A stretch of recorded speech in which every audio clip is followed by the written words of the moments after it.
बहुत सावधानी से कथा सुनिएगा और अपने चित्त में उतारिए। भगवान देवादिदेव महादेव ने कहा मैं केवल पार्वती जी को जो अमरत्व दिया हूं वो संसार के लोगों को केवल अमरत्वता प्रदान करता। और अमरता किसको कहते हैं? मतलब आप मरे नहीं तो अमर हो गए क्या? अमरता किसको कहते हैं? शिव महापुराण की कथा कहती है केवल दर्पण में जाकर अपने मुखाग्रविंद को देख लेने से सुंदरता नहीं होती है। दर्पण से मत पूछो कि आप कितने सुंदर हैं।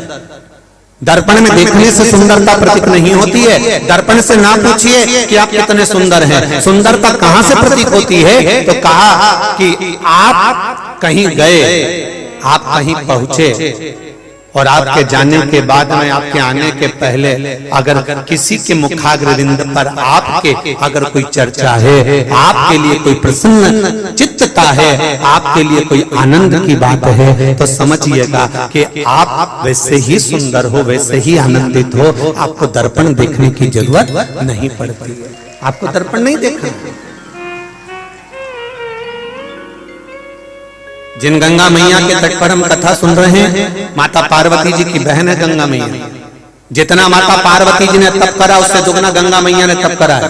जितना पार्वती जी ने आराधना करा उससे दुगना आराधना माता गंगा ने करा है। जितनी साधना माता पार्वती जी ने करी उससे अधिक साधना गंगा मैया ने करी है। तप साधना जितनी ज्यादा कर सकती थी माता गंगा ने करी है। और जब गंगा मैया ने तप साधना करी, आराधना करी, तप करा और बहुत बहुत समय तक तप साधना में डूबी रही माता गंगा, तब भगवान शंकर ने पार्वती जी को जब पत्नी के रूप में स्वीकार करा, धर्म पत्नी बनाया, तो गंगा जी की आंख में जल भरा।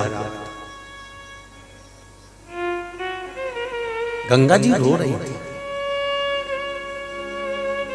शिव जी ने पूछा गंगा तू क्यों रो रही है? गंगा जी कहती हैं प्रभु आपने पार्वती जी को धर्म पत्नी बना दिया, तो तू क्या चाहती थी? गंगा जी बोली मैंने भी तो तप साधना करी है, मैं भी तो आपकी धर्म पत्नी बनना चाहती हूं।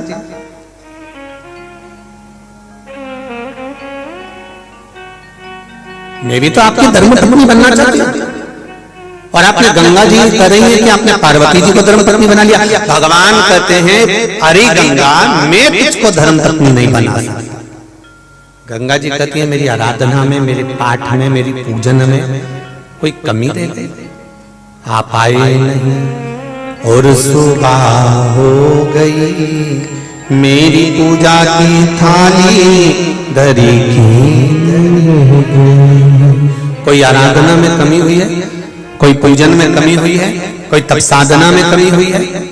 अगर कोई कमी रह गई है तो बताओ। भगवान शिव कहते हैं गंगा पार्वती से ज्यादा तू तप करी है, पार्वती से ज्यादा तू आराधना करी है, पार्वती से ज्यादा तूने साधना करी है, पर फिर भी मैं तुझको धर्म पत्नी नहीं बना सकता।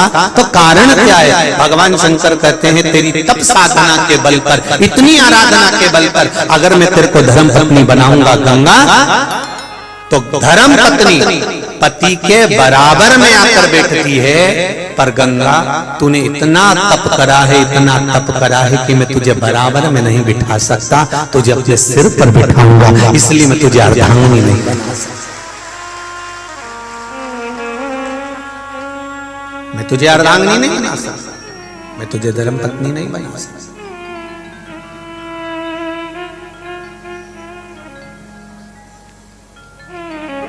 कई लोग कहते हैं हम भगवान को एक लोटा जल चढ़ाते हैं, हम पूजन करते हैं, हम आराधना करते हैं, हम भगवान को भजन करते हैं, कीर्तन करते हैं, मंत्र जाप करते हैं, हम स्मरण करते हैं, हम भगवान की इतनी आराधना करते हैं, इसके बाद भी भगवान हमारी क्यों नहीं सुनता?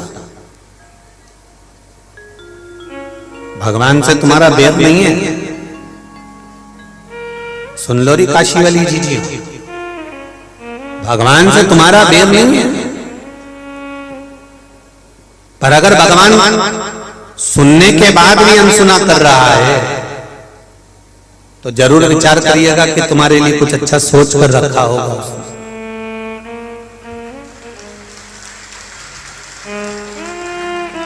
एक पत्र आया है, इस पत्र में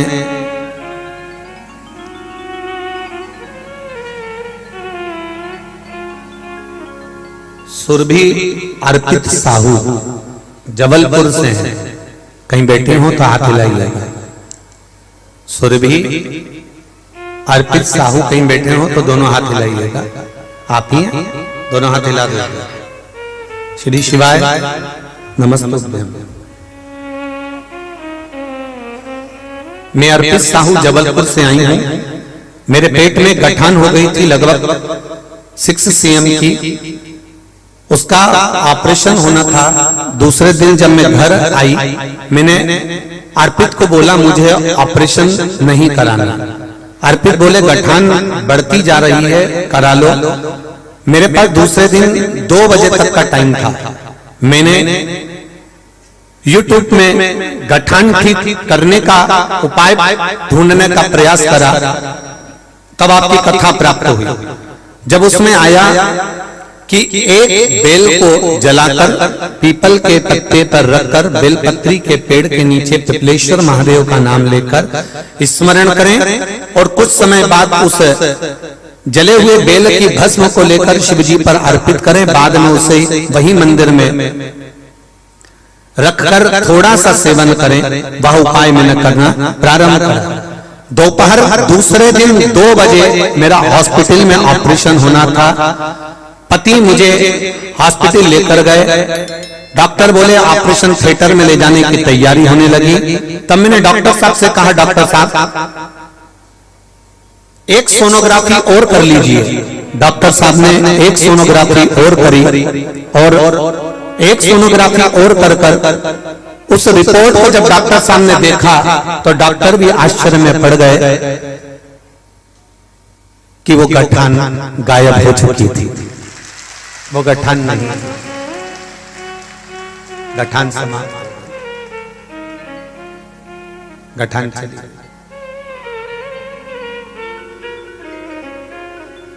अब ठीक है सुरभि, ठीक है बाबू। श्री शिवाय। विश्वनाथ जी को धोख लगा कर जाना, बाबा से कहकर जाना बाबा आपने ऑपरेशन नहीं होने दिया। ये आप ही की करुणा और आप ही की कृपा है।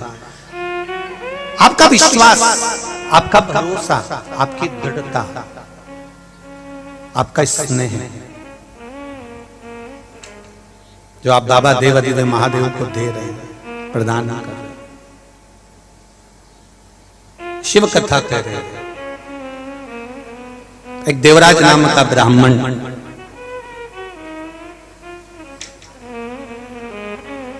ब्राह्मण कुल में जन्म लेने के बाद भी कर्म अच्छा नहीं कर पाया। श्रेष्ठ कर्म से वंचित रहा। कोई श्रेष्ठ कर्म नहीं कर पाया। कभी कभी मनुष्य का जीवन मिल जरूर जाता है, परंतु उस मानव के जीवन को प्राप्त करने के बाद भी उस मानव के मूल तत्व को नहीं समझ पाता। मिल गया मनुष्य की देह, मिल गया मानव का शरीर, उसके बाद भी हम नहीं समझ पाए। कितनी कृपा करी होगी बाबा ने, कितनी दया करी होगी, कितनी करुणा करी होगी कि सारी दुनिया के लोग काशी विश्वनाथ की धरा पर 1 रात्रि 2 रात्रि 5 रात्रि रुकने के लिए आते हैं। पर आप पर बाबा देव अधिदेव महादेव की कितनी कृपा हुई होगी कि आपको काशी का निवास दिया। आप काशी का निवास कर रहे हो, आप गंगा जी के घाट पर रह रहे हो, आप मां गंगा के घाट पर निवास कर रहे हो, काशी का निवास कर रहे हो। जरा विचार करिएगा कि बाबा की कितनी कितनी करुणा, कितनी उदारता।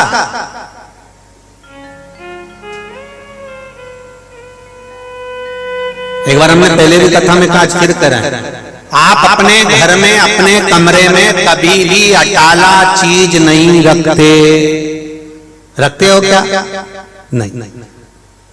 आप अपने कमरे में जो भी रखोगे, आपका फोटो अच्छा वाला, जो बेकार फोटो है उसको फेंक दोगे, कहीं उठा के रख दोगे। गुलदस्ता अच्छा वाला, सामान अच्छा वाला, अलमारी अच्छी वाली, ड्रेसिंग अच्छी वाली, जो भी अपने कमरे में रखते हो सब वीआईपी चीज, सब अच्छी चीज रखते हो। तो जरा विचार करिए, मेरे काशी विश्वनाथ ने भी अपनी काशी में अटाला को नहीं रखकर रखा होगा, सब वीआईपी को ही रखकर रखा, जो अपने। यहाँ रहने वाला एक रिक्शा चलाने वाला भी है, एक झाड़ू लगाने वाला भी है, एक हाथ गाड़ी चलाने वाला भी है, एक स्वीपर भी है। यहाँ रहने वाला चाहे एक ब्राह्मण हो, क्षत्रिय हो, वैश्य हो, शूद्र हो, जो भी है, यहाँ रहने वाला एक जरा सा रिक्शा चलाने वाला भी है, एक जरा सा पादुका जोड़ने वाला भी है।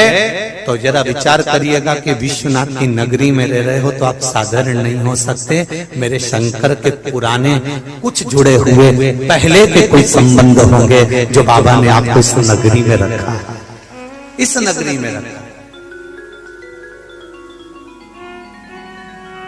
और रहने के बाद भी अगर हमारे मन में, हमारे चित्त में, हमारी वृत्ति में, हमारे भाव में, हमारी चित्त वृत्ति में, हमारे मन में ये भाव उत्पन्न हो जाए कि हम कुछ गलत कर दें, तो ये मन में सोचिएगा कि हमारे विश्वनाथ की नगरी में हम रह रहे हैं और बाबा हमको रखे हैं, तो ये बाबा की कृपा ही तो है,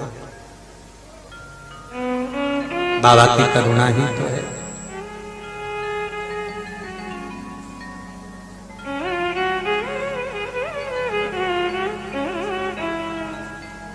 मैंने तेरे ही भरोसे ओ बाबा, तेरे ही भरोसे हवा बिच उड़ती जावांगी, बाबा डोर हथो छड़के नाम कटी जावांगी।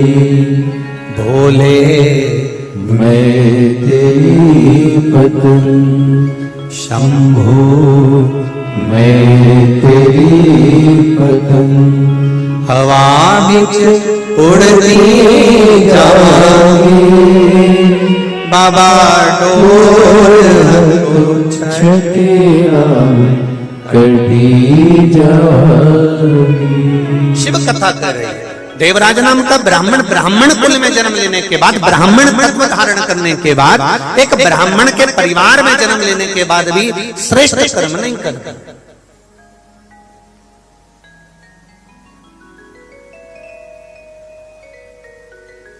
महाराज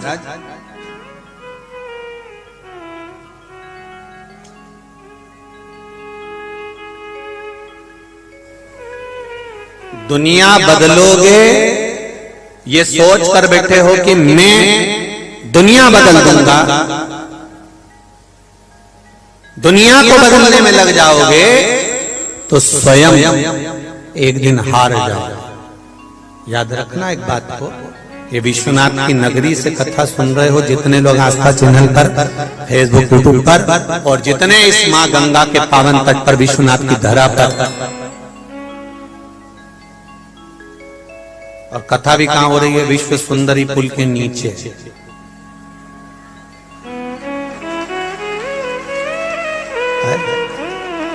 महाराज जगह भी मिली विश्व सुंदरी पुल के नीचे।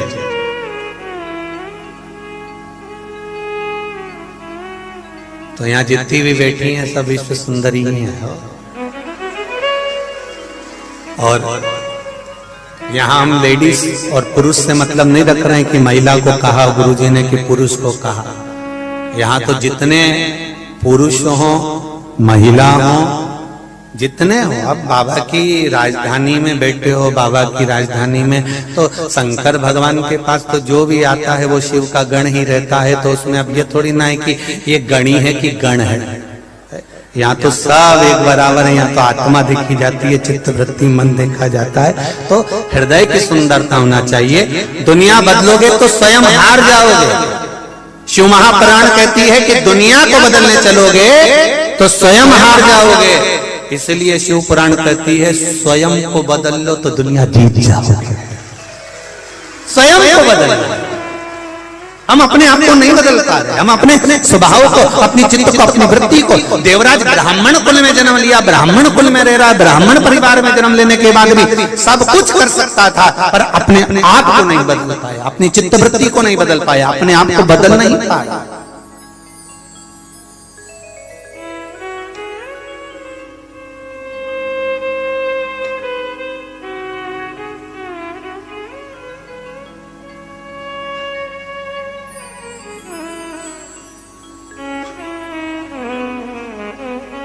और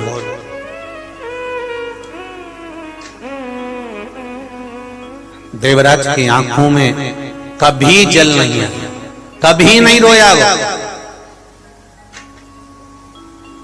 क्योंकि हमारे यहाँ संत कहते हैं पाप करंता हसे ये मनवा जाप करंता रोए, काम क्रोध में निस दिन जागे और कथा कीर्तन सोए। ये हमारे संत, हमारे साधुजन, हमारे गुरुजन, हमारे महंत महात्मा संत कहते हैं कि जब पाप करने के लिए जाता है व्यक्ति तब बहुत मुस्कुराहट उसके जीवन में रहती है, और जब भजन करने के लिए जाता है, पुण्य करने के लिए जाता है, तब 50 बार विचार करता है। आप एक टिकट लो और फिल्म देखने चले जाओ, तुरंत आप टिकट भी ले लोगे, फिल्म देखने चले भी जाओगे, कोई नहीं रोकेगा। पाप कर्म करने के लिए आप जितने जितने आतुर होगे, जितने जितने आगे बढ़ोगे, कोई नहीं रोकेगा। और जरा सी सत्यनारायण भगवान की कथा करवाने का विचार करिए तो पहले बहू से पूछना पड़ेगा, बेटा कथा करवा लूं क्या? फिर बहू कहेगी मम्मी आप इनसे पूछ लीजिए, फिर उनसे पूछो छोरा कथा करवा लूं क्या? छोरा बोले मम्मी एक काम करना, संडे के दिन करवा लेना, रविवार को करवा लेना, रविवार को कथा करवाने बेटे। मम्मी प्लीज मेरे को थोड़ा सा काम है, इसलिए मैं कह रहा हूं कि कथा अगले संडे को हो जाए, तो अगले रविवार को हो जाए। मैंने कहा कोई बात नहीं बेटा, अगले रविवार करा लूंगे। अगले रविवार को कथा कराने का सोचा, फिर अगले रविवार पहुंच गए, फिर अगले रविवार पहुंच गए, मालूम पड़े कथा पुण्य का कार्य बढ़ता चले गया और पाप कर्म थोड़ा सा होना था। पत्नी ने कहा सुनो जरा अच्छी वाली फिल्म लगी है, देखी है क्या? चल अभी बैठ गाड़ी पे। और जो मोटरसाइकिल पे बिठाने बुड़बुड़ करता पहुंचा और टिकट लिया और धड़ से टाकीज के अंदर बैठकर और कथा देखी, वो फिल्म देखी। और मालूम पड़े अब देखो कथा होती तो पुण्य बढ़ता और फिल्म देखी तो पाप बढ़ गया। कहीं उसके वस्त्र आभूषण देख लिए, कहीं काम, कहीं आसक्ति, कहीं लोभ, कहीं तृष्णा, कहीं वासना, ये सब बढ़ता बढ़ता चले गया, सब बढ़ता चले गया।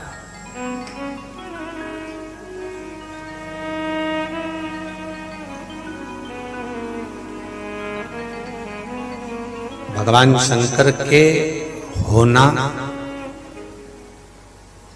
आप कई लोग ऐसे हैं, कई लोग जितने भी यहाँ बैठे होंगे वो सब एक लोटा जल चढ़ा रहे होंगे।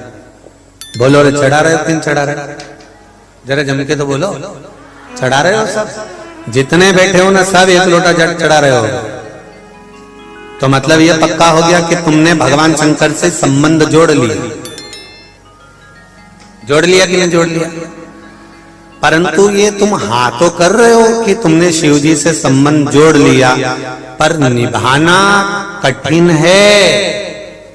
संबंध जोड़ना सरल है, साहब ये हमारी बहन है, ये हमारा भाई है, ये हमारा काका जी का छोरा है, ये हमारी काकी जी की छोरी है, तो ये संबंध तो कोई भी जोड़ ले, पर जीवन पर्यंत संबंध निभाए तो जाने ना। 50,000 वर्ष तक भगवान वैकुंठ छोड़कर काशी में रहकर भगवान ने नियम लिया था। भगवान विष्णु ने एक नियम भगवान विष्णु ने धारण करा था कि सबसे पहले जब पृथ्वी का निर्माण होगा, सृष्टि का निर्माण होगा, सूर्य की किरण जहां पर पहली पड़ेगी, जिस जगह पर पहली किरण पड़ेगी उस जगह पर भगवान विष्णु ने कहा था मैं अखंड तप करूंगा।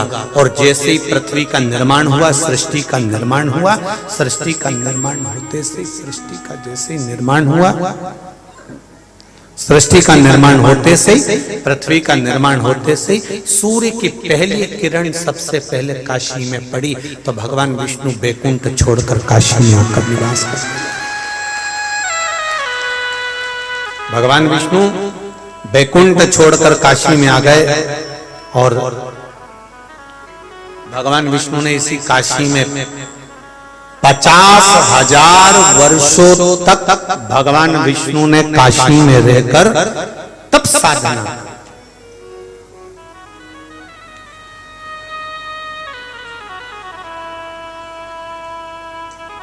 महाराज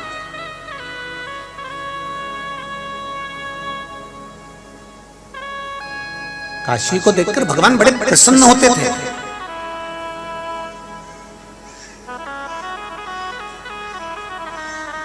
एक बार भगवान को इतना आनंद आया, इतना आनंद आया कि श्री हरि की आंख से एक अश्रु गिर गया।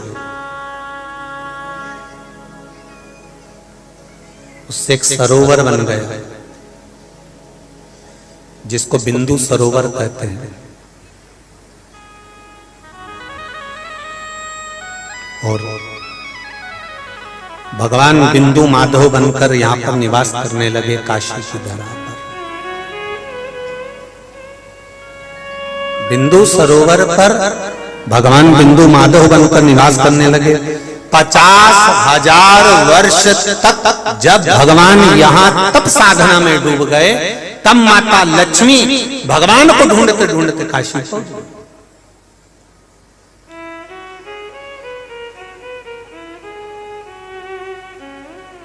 सारी दुनिया में शिव जी के पास में पार्वती जी मिलती हैं, पर पूरी दुनिया में केवल एक विश्वनाथ ही है जहां पर माता अन्नपूर्णा मिलती है।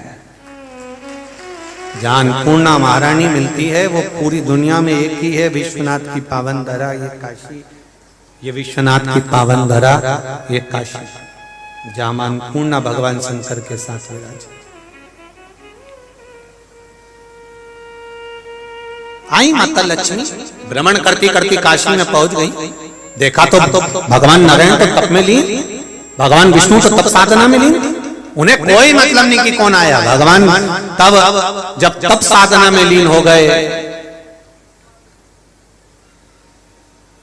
लक्ष्मी जी के नैनों में जल भर गया तो लक्ष्मी जी दौड़कर अपने मायके चली गई।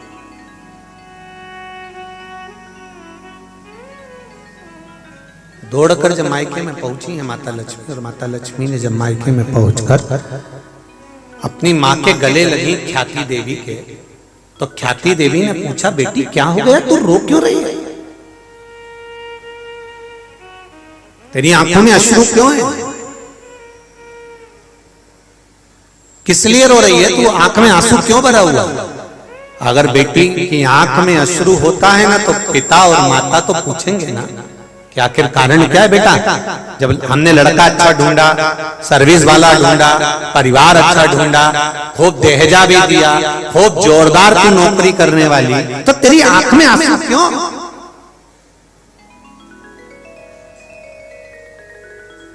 तू क्यों रो रही है?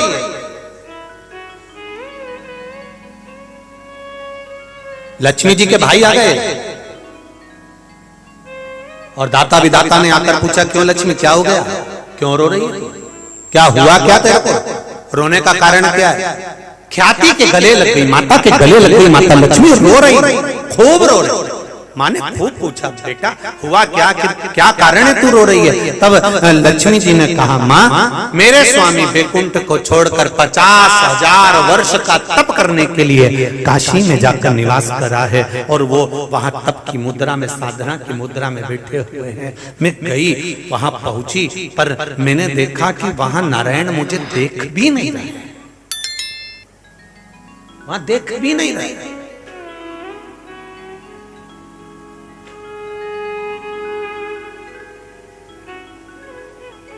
उसके लाखों दीवाने बड़े से बड़े उसके चरणों में कंकन माटी से पड़े हैं।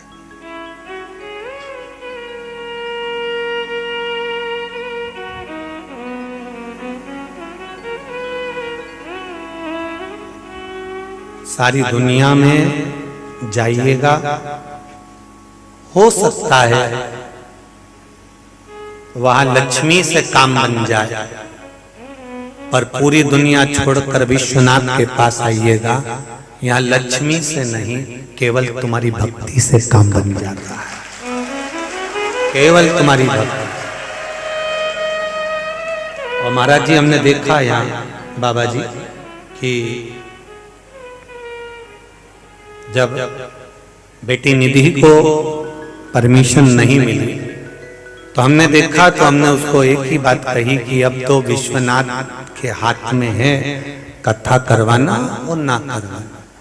इतने में तो बाबा की कृपा, सतु बाबा की कृपा हो गई, और विश्वनाथ से बाबा जी ने भी विनती करी होगी, और कहीं योग संजोग बना। तो जहां सारी दुनिया में धन से काम होता होगा, सारी दुनिया में लक्ष्मी से काम होता होगा, पर ये मेरा विश्वास कहता है, शिव महापुराण की कथा कहती है कि लक्ष्मी भी उस स्थान से अपनी माँ के गले जाकर मिलकर कहती है कि इस बात तो स्वामी मेरे मुझे देखे तक नहीं है। कारण क्या है? क्योंकि जिस भूमि पर नारायण 50,000 वर्ष तक तप कर रहे हों, उनको कहते हैं कि मुझे लक्ष्मी देखने की जरूरत नहीं पड़ती, यहाँ तो भक्ति के बल पर भी जयता होती है। भक्ति के बल,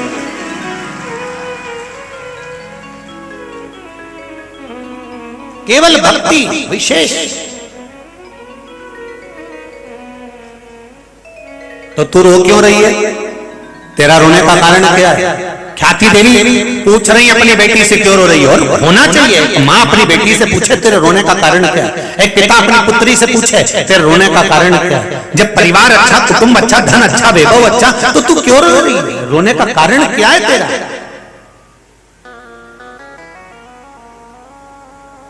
माँ, स्वामी ने मुझे देखा नहीं, तो तू भी तप साधना में लग जा, तू भी तप साधना कर, तू भी आराधना कर, तू भी भक्ति धारण कर। कौन माँ होगी जो अपनी बेटी से कहेगी कि ये काम कर?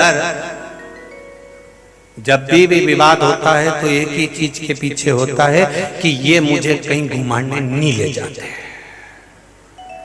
सबसे बड़ी लड़ाई इसी बात की चालू हो जाती है कि मम्मी ये मुझे कहीं नहीं लेके जाते, अकेले चले जाते हैं, मुझे कहीं घुमाने नहीं ले जाते। तो तुमने अपनी बेटी को ये समझाया कि बेटा एक काम करा कर, तू घूमने जाने की जगह बोला कर मुझे विश्वनाथ ले चलो, मुझे केदारनाथ ले चलो, मुझे महाकाल ले चलो, मुझे नागेश्वर, मुझे सोमनाथ ले चलो। कभी कभी अब नहीं ले जा रहा कहीं घुमाने की, मेरे को ऊटी नहीं ले जा रहे हैं, गोवा नहीं ले जा रहे, तो तू कह दिया कर मुझे विश्वनाथ ले चलो, चलो वहां चलो। तो उससे क्या होगा? तो माँ ख्याति देवी ने अपनी बेटी को कितना सुंदर ज्ञान दिया है। जरा मैं हर माता से निवेदन करूंगा कि बेटी जब रोकर आपके गले लगे और कहे कि मेरा पति मुझे ध्यान नहीं देता, तो आपको कहना है कि वो अगर ध्यान नहीं दे रहा तो तू एक काम कर कि वो भी भक्ति में डूबा है तो तू भी भजन में डूब जा, थोड़ा स्मरण में डूब। तो लक्ष्मी जी ने पूछा मैं कहां जाकर तप करूं, मैं कहां जाकर तप करूं, मेरे तप करने का स्थान बता।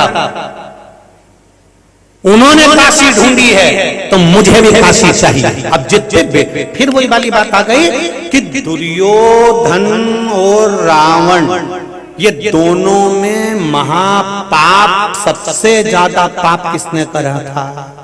बोलो री जी जरा बोलो। दुर्योधन ने ज्यादा पाप करा था कि रावण ने ज्यादा पाप करा था? बोलो जम के बोलो जरा। दुर्योधन ने ज्यादा पाप करा था, रावण ने तो करा ही क्या था? सीता जी को हर के लाया ने अश्वपाटिका में रख दिया।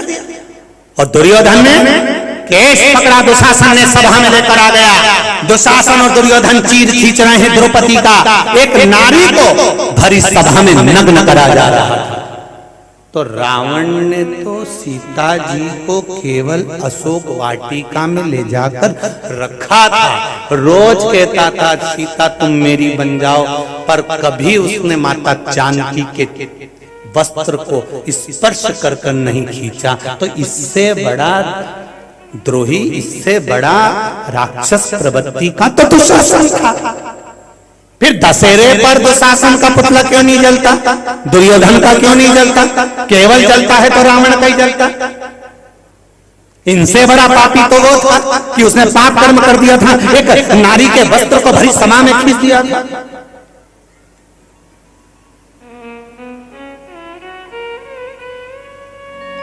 कारण क्या था? बस एक कारण था जिसके कारण रावण के पुतले को आज तक जलाया जाता है कि दुशासन दुर्योधन अपनी माता और पिता के पास में बैठकर, धृतराष्ट्र गांधारी के पास में बैठकर, अपने परिवार वालों के पास में बैठकर अपनी जिद को छोड़ देते हैं और लंकाधिपति रावण मरते दम तक अपनी जिद नहीं छोड़ा। जो जिद नहीं छोड़ता उसका अंत बुरा हो जाता है, इसलिए रावण का अंत बुरा हो। जिद छोड़ना पड़ता। माता लक्ष्मी ने कहा जब मेरे पति काशी में तप कर रहे तो मुझको अभी काशी चाहिए, मैं बिना काशी के तप नहीं करूंगी। तो माता ख्याति देवी ने कहा चली जा काशी में। जा तू भी जा काशी वहीं पे तप कर ले। नहीं मैं नहीं जाऊं। कई कई माताएं जब लड़ाई कर लेती ना अपने पति से, पत्नियां, तो वो कहती इनकी गाड़ी में तो बैठ के नहीं जाऊंगी तो नहीं जाऊंगी, ये अलग गाड़ी में जाए, मैं दूसरी गाड़ी में जाऊंगी। तो पति बेचारा फिएट में गया और ये एम्बेसडर में गया।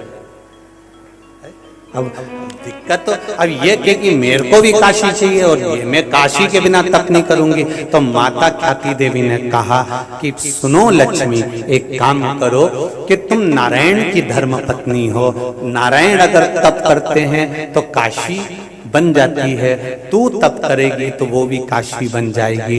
पर इतने में लक्ष्मी जी भ्रमण करती करती उत्तराखंड की भूमि पर पहुंच गई। जिस उत्तराखंड की भूमि पर लक्ष्मी जी ने तप करा तो वहां भी एक काशी यहां है और एक काशी, कौन सी काशी कहते हैं उसको, जम के बोलो जरा, उत्तर काशी। वहां पहुंच गई माता लक्ष्मी।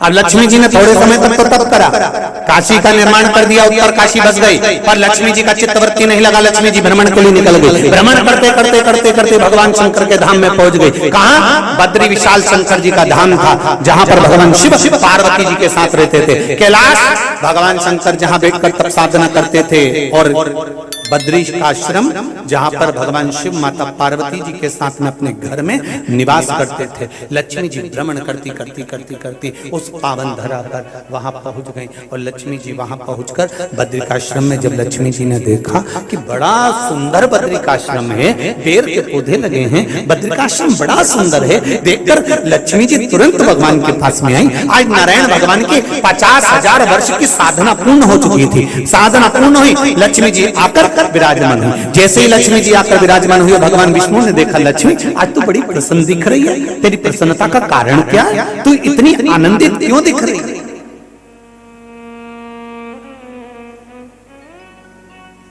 तेरी प्रसन्नता का कारण क्या है लक्ष्मी? लक्ष्मी जी कहती हैं मेरी प्रसन्नता का एक कारण है कि मैं भ्रमण के लिए गई थी और उत्तर काशी में मैंने बैठकर तप साधना करी। घूमती घूमती मैं बद्रिकाश्रम में पहुंच गई। बद्रिकाश्रम में जाकर मैंने क्या देखा, बड़ी सुंदर व्यवस्था, बड़ा सुंदर धाम, इसलिए मेरा मन कर रहा है। भगवान विष्णु ने कहा लक्ष्मी क्या मन कर रहा है, कुछ भी हो जाए वो बद्रिकाश्रम मेरा होना चाहिए। भगवान विष्णु ने कहा वो शंकर भगवान का घर है और तू वो मांग रही है, दूसरे की प्रॉपर्टी अपनी कैसे हो सकती है? मैं नहीं जानती, मेरे को तो बद्रिकाश्रम चाहिए, बस आप कुछ भी करो चाहिए। भगवान ने कहा ठीक है। और मेरे नारायण उस अलकनंदा के घाट पर छोटे से बच्चे का रूप रखकर मेरे नारायण रोने लगे। पार्वती जी के कानों में शब्द पहुंचा कि कोई बच्चा रो रहा है।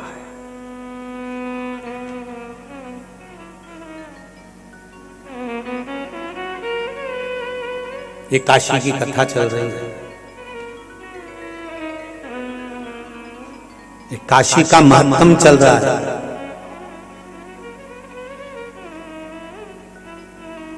एक बच्चा रो रहा है, पार्वती जी के कानों में शब्द गया तो पार्वती जी आकर देखी छोटा सा बच्चा रो रहा है अलकनंदा नदी के तट पर। अलकनंदा नदी के तट पर एक छोटा सा बालक, पार्वती जी ने देखा, शिव जी के पास आए, बाबा स्वामी शंकर भगवान पूछे क्या है? कोई माँ अपने बच्चे को भूल गई अलकनंदा के तट पर, बहुत रो रहा, बहुत रो, और बड़ा सुंदर है प्रभु, बड़ा सुंदर।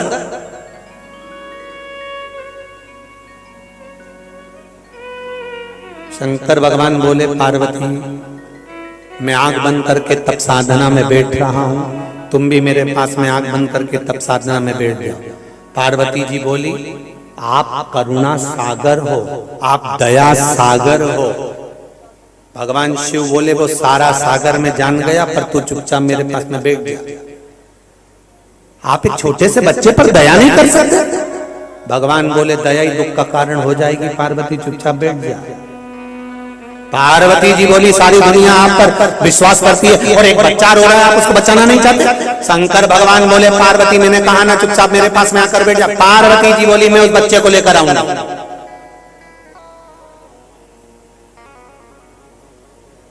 प्रभु छोटा सा बच्चा उसको गोदी में लेकर आऊंगा।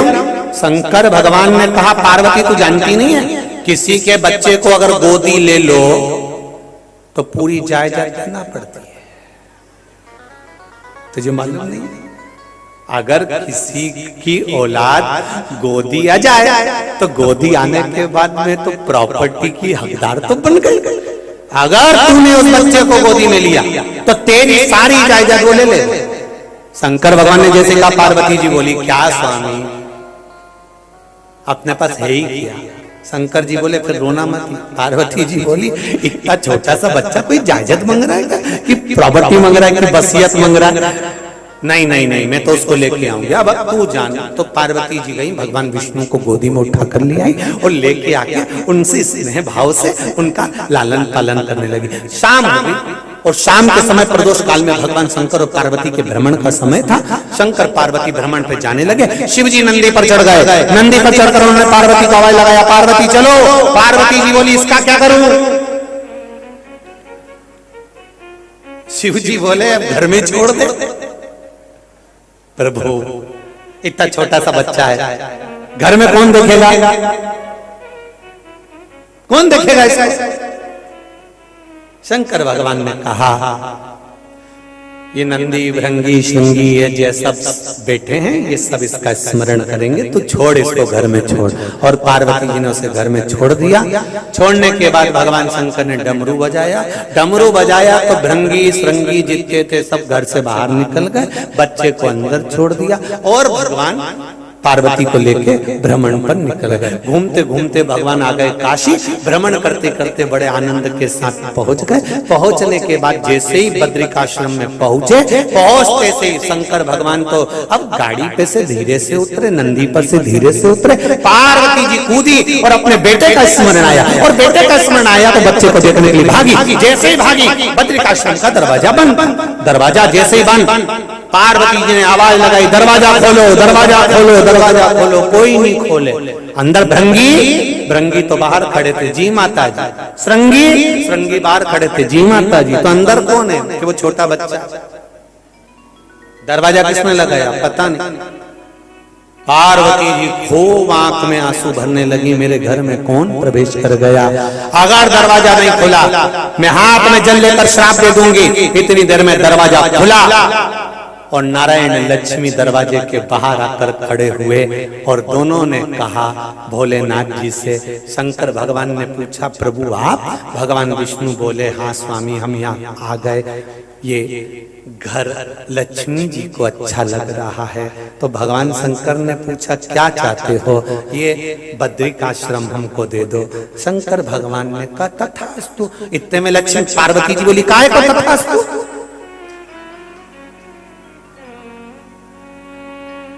ये काय को तथास्तु? अपना घर अपन नारायण को दे देंगे। हाँ अपन कहां रहेंगे? भगवान शंकर बोले अब ये तो नारायण बताएं, जब हमारा घर ये ले रहे हैं तो ये हमको कहां रखेंगे? तो नारायण भगवान से शिव जी ने पूछा तुम हमारे बद्रिकाश्रम में रहोगे तो हम कहां रहेंगे? नारायण बोले जिस काशी में मैंने 50,000 वर्ष तक तप करा मेरा महादेव वहां रहेगा। मेरा महादेव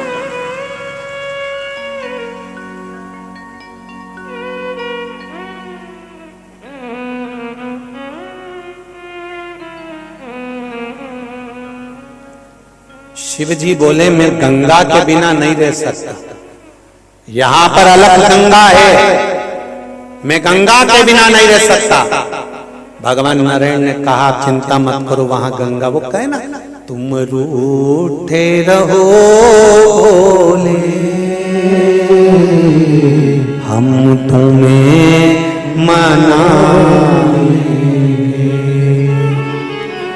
आहों में असर होगा घर बैठे बुलाएंगे।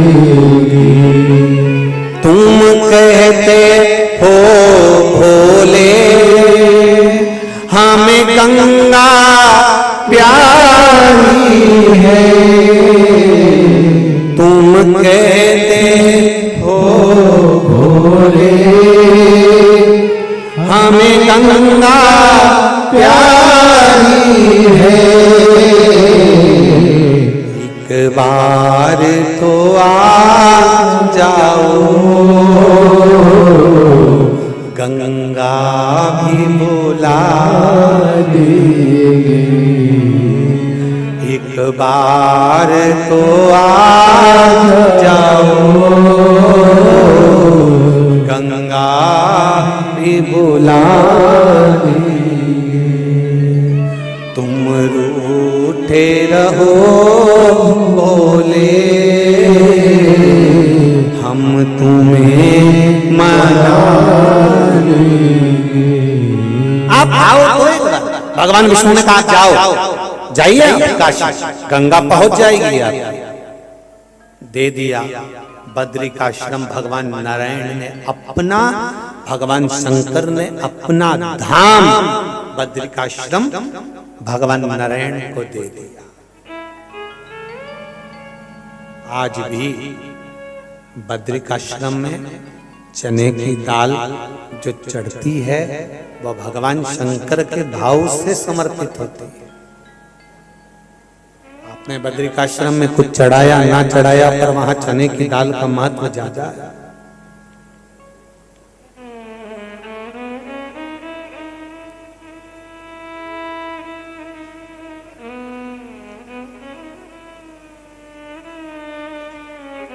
भगवान आए, स्वयं नारायण लक्ष्मी भगवान शंकर को लेकर, बिंदु माधव स्वयं इस काशी की पावन धरा पर भगवान शंकर को लेकर, और भगवान शिव ने जो काशी को देखा, जो काशी,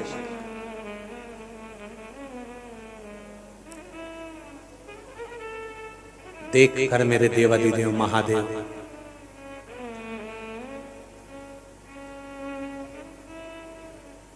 पार्वती जी को निहारने लगे। पार्वती जी शिव जी को देख रही हैं और शंकर भगवान माता पार्वती को देख रहे हैं।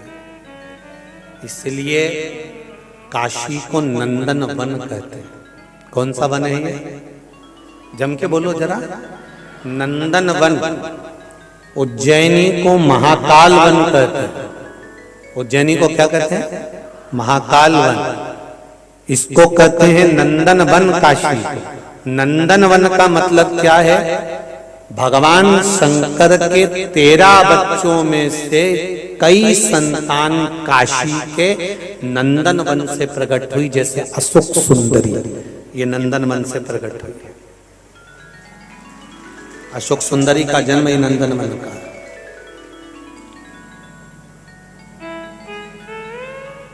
जया, विषहरा, शामली बारी, दौतली और देव, ये शंकर भगवान की 5 लड़कियां गंगा के जल से प्रकट होती हैं और प्रकट होने के बाद ये काशी की धरा पर आकर विराजमान होती। काशी की धरा पर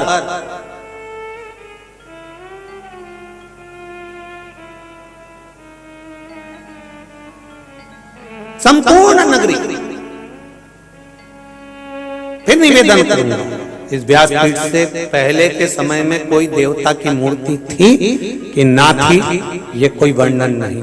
परशु महापुराण की कथा, स्कंद पुराण, पद्म पुराण, अग्नि पुराण, नर्मदा पुराण, वायव पुराण, संहिताएं जितनी हैं, जितने शास्त्र, जितने वेद, जितने पुराण कहते हैं कि भारत की भूमि को ही नहीं, पूरे विश्व को, पूरी विश्व की भूमि को कहीं से भी खोद कर देख लो, अगर खोदोगे तो उसके खोदने में एक जरूर निकलेगा, वो मेरा महादेव जरूर निकलेगा, ये निश्चित है।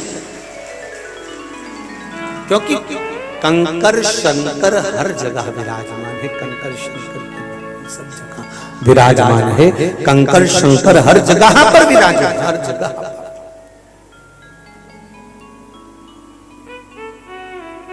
वो प्रकट है, प्राप्त है। महाराज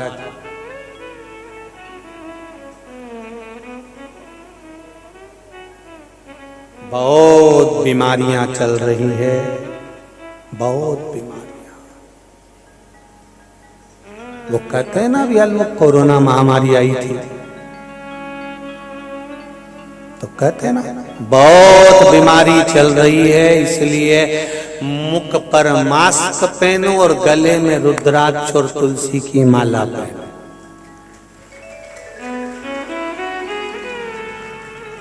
क्या क्या पहनना है जरा जम के बोलो जरा। मुंह पर मास्क और गले में रुद्राक्ष और तुलसी की माला। तो कहोगे महाराज जी ये मास्क पहना ये तो ठीक है कि ये बीमारी को रोक देगा, तो ये रुद्राक्ष और तुलसी की माला ये काय के लिए पहना रहे हो?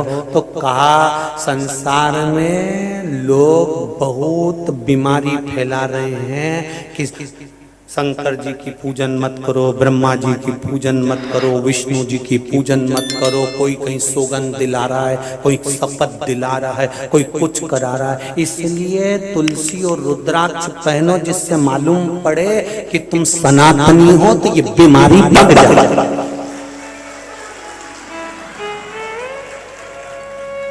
ये बीमारी को रोकने का क्रम है। मुख पर मास्क लगाइए, बीमारियां ज्यादा चल रही है, इसलिए मुख पर मास्क होना चाहिए और गले में तुलसी और रुद्राक्ष की, जम के बोलो जरा, माला होना चाहिए। फिर निवेदन करूंगा, सुंदरता होगी तो लुच्चों की नजर होगी, अगर गले में चेन होगी तो चोटों की नजर होगी, और गले में रुद्राक्ष होगा तो महादेव की नजर होगी। ये निश्चित है, वो निश्चित पहनो। मुख पर मास्क पहनिए और गले में तुलसी और रुद्राक्ष की माला पहनिए। बीमारियां बढ़ रही है, बहुत बीमारियां। लोग लगे हुए हैं सनातन धर्म को तोड़ने में, लोग लगे हैं सनातन धर्म को कमजोर करने में, लोग लगे हैं सनातन धर्म को नीचा दिखाने में। अगर गले में तुलसी की माला और रुद्राक्ष की माला होगी तो ये निश्चित है सामने वाला पहचान जाएगा। हम पहले भी कहे थे, श्रवण कुमार ने अपने मामा जी को तिलक से पहचाना था, केवल तिलक से। और श्रवण कुमार ने कह दिया था, मामा जी भेद बता देना, पितुमात को नीर पिला देना। मेरे पांव पड़ी जंजीर, हुआ अंधियारा और जल भरने गया बेचारा। श्रवण कुमार केवल मामा के मस्तक पर सूर्यवंश का तिलक देखा था और दशरथ जी को कह दिया था कि तुम मेरे मामा हो। दशरथ जी ने पूछा, मैं तेरा मामा कैसे? तो श्रवण कुमार ने कह दिया था, मेरे माता पिता शांति मुनि और सुहांगी का मैं पुत्र हूँ। और आप, मैंने माँ से पूछा था तेरे मामा कैसे लगते हैं? मेरी माँ ने कहा था तेरे मामा के मस्तक पर सूर्यवंश का तिलक है। आपके मस्तक पर तिलक देखा, इसलिए पहचान गया कि आप मेरे मामा। मैं आपको पहचान गया।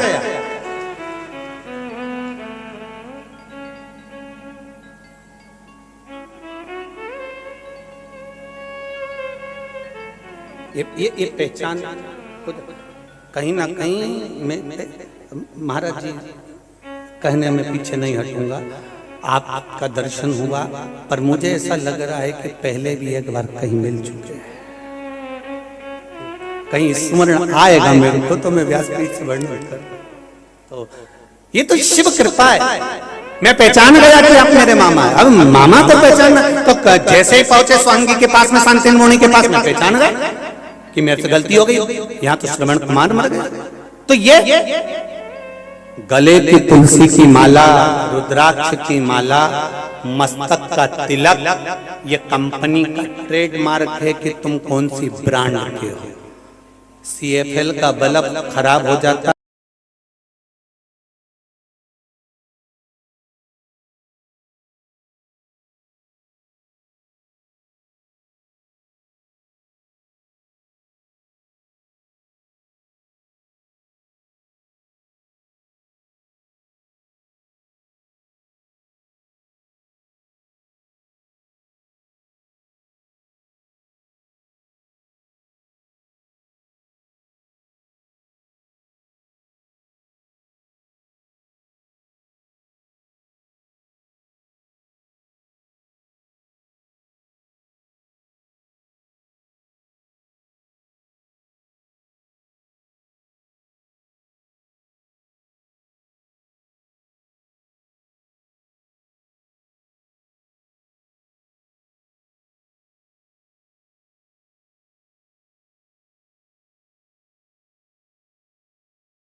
ओम श्री शिवाय। नमस्ते मैं दर्शकों, पंडित प्रदीप जी मिश्रा द्वारा कथा का जो वाचन है वो जो है छत्तीसगढ़ के जशपुर में किया जा रहा है। जैसा कि आपको पता है, जशपुर छत्तीसगढ़ में कथा का शुभारंभ पंडित प्रदीप जी मिश्रा द्वारा जो है कर दिया गया है। और इसी के साथ में जो है वर्तमान में जो कथा जो है वो छत्तीसगढ़ में चल रही है तथा पंडित प्रदीप जी मिश्रा द्वारा सभी कथाएँ जो आती है वो जो है हमारे चैनल पर आपको देखने को मिलती रहेगी। इसी के साथ में पंडित प्रदीप जी मिश्रा कथा में जो भी उपाय बताते हैं वो भी जो है हमारे चैनल पर आपको प्रतिदिन मिलते रहेंगे। इसी के साथ में प्रतिदिन हमारे चैनल पर आपको कथा सुबह के समय में देखने को मिल जाएगी तथा पंडित प्रदीप मिश्रा की सारी कथाएं जो है आपको हमारे चैनल पर देखने को मिलती रहेंगी। तथा प्रत्येक चैनल का जो नोटिफिकेशन है वो जो है आपको समय पर पाना है तो हमारे चैनल को सब्सक्राइब कर ले और पास में आ रहे बेल आइकन को प्रेस कर दे ताकि आप जो है समय पर कथा का वाचन कर पाएँ। इसी के साथ मिलते हैं अगली कथा में, तब तक के लिए हर हर महादेव।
ओम श्री शिवाय। नमस्ते मैं दर्शकों, पंडित प्रदीप जी मिश्रा द्वारा कथा का जो वाचन है वो जो है छत्तीसगढ़ के जशपुर में किया जा रहा है। जैसा कि आपको पता है जशपुर छत्तीसगढ़ में कथा का शुभारंभ पंडित प्रदीप जी मिश्रा द्वारा जो है कर दिया गया है और इसी के साथ में जो है वर्तमान में जो कथा जो है वो छत्तीसगढ़ में चल रही है तथा पंडित प्रदीप जी मिश्रा द्वारा सभी कथाएँ जो आती है वो जो है हमारे चैनल पर आपको देखने को मिलती रहेगी। इसी के साथ में पंडित प्रदीप जी मिश्रा कथा में जो भी उपाय बताते हैं वो भी जो है हमारे चैनल पर आपको प्रतिदिन मिलते रहेंगे। इसी के साथ में प्रतिदिन हमारे चैनल पर आपको कथा सुबह के समय में देखने को मिल जाएगी तथा पंडित प्रदीप मिश्रा की सारी कथाएं जो है आपको हमारे चैनल पर देखने को मिलती रहेंगी तथा प्रत्येक चैनल का जो नोटिफिकेशन है वो जो है आपको समय पर पाना है तो हमारे चैनल को सब्सक्राइब कर ले और पास में आ रहे बेल आइकन को प्रेस कर दे ताकि आप जो है समय पर कथा का वाचन कर पाएँ। इसी के साथ मिलते हैं अगली कथा में, तब तक के लिए हर हर महादेव।